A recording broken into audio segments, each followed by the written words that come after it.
Thanks for checking out this video. Don't forget, like and subscribe. Former WWE writer claims Charles Manson was a fan of Bray Wyatt. Nick Manfredini said that Manson was shown Wyatt's promos by a former college football teammate of Wyatt's who was working as a guard at a California state prison and had access to Manson.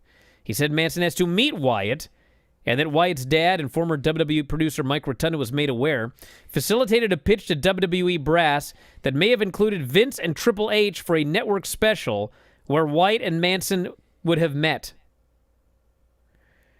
So anyway, I don't know if that's a great idea. I don't know if that's a true story. Sounds weird.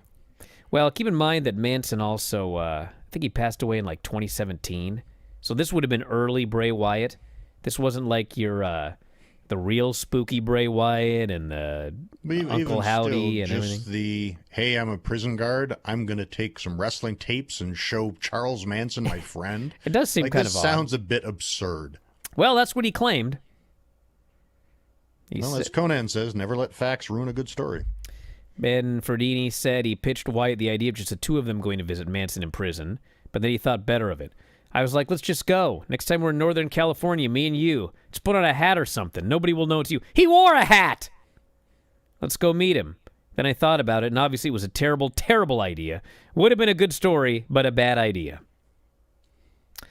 NXT on Tuesday, the go-home show for Halloween Havoc, frickin' died.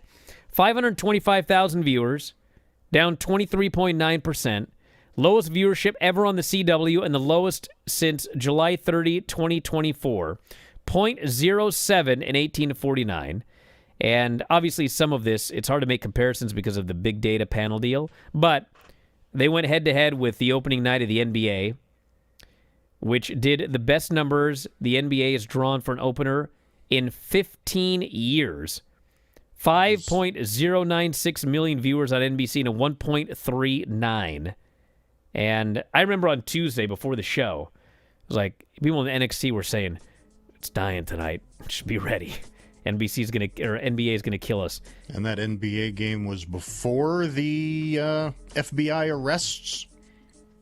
Or are you even aware of that? Oh, I am aware of that, actually. Yes, that was before, because I think that came out yesterday. So, back in a moment, Observer Live. Back in the show, Bryan Alvarez here, Wrestling Observer Live. I know the answer to this question, Lance, so I'm going to let you answer it. This person says, Bryan, I just got an Intercontinental title belt made, the one everyone knows from the 90s. Thought of a question for Lance. When you won the Intercontinental title, was there a part of you who wished you had won the belt we all know and love instead of the rounded Attitude Era version, or were you indifferent about the design? I strongly disliked the design of the championship I held. Really? Yeah. I didn't like the oval belt of that era. And again, as a fan... It's right over your head right now on the video. It is, yes.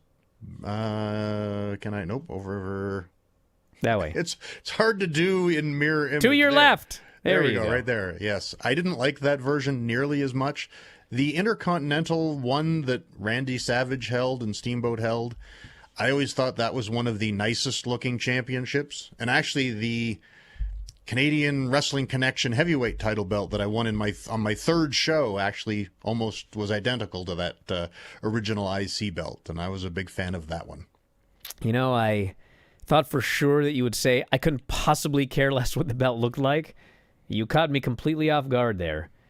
But Lance, you're absolutely right. That oval belt sucked. The original Intercontinental design was 1,000 times better. And you know what else was like? I could talk about belts for hours, but the early 90s WWF tag team title belts, those were freaking cool looking belts. And when they not only got rid of those belts, but then remember they brought in those stupid belts that looked like pennies?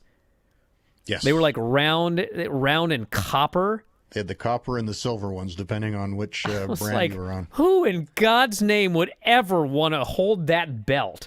It's a penny. The pennies and the dimes. Hated those belts. God. Anyway. Hey, if you really want, like when I was a kid, you couldn't buy a belt online. We had to make our own. But now, if you go to like the WWE shop, I mean, you can buy replicas of those original old belts. Like, I don't know, I'm sure Kevin's belt probably, you know, I think there are places that I don't know who's in charge of them now. Like, you know, there was Reggie Parks and Dave Milliken and some other people. I don't even know how that's working nowadays, but they would make you like the legitimate belt and on leather, the whole shebang. And, you know, the WWE belts at WWE shop nowadays, I mean, it's not real leather, and I'm sure the detail is not quite as good as if Reggie Parks made it personally, but they're pretty freaking good, dude. So if you want one, that's like the cheap way, and they're not that expensive either.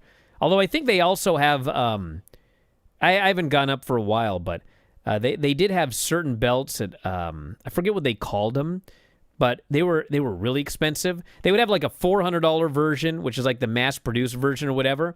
But then they would sell you like a $2,500 version of a belt, which was like the actual ring-worn quality belts, real leather, the whole shebang. So you can get those from WWE. Thanks for watching. Make sure you subscribe to the channel and click that notify button, and you'll never miss a video again.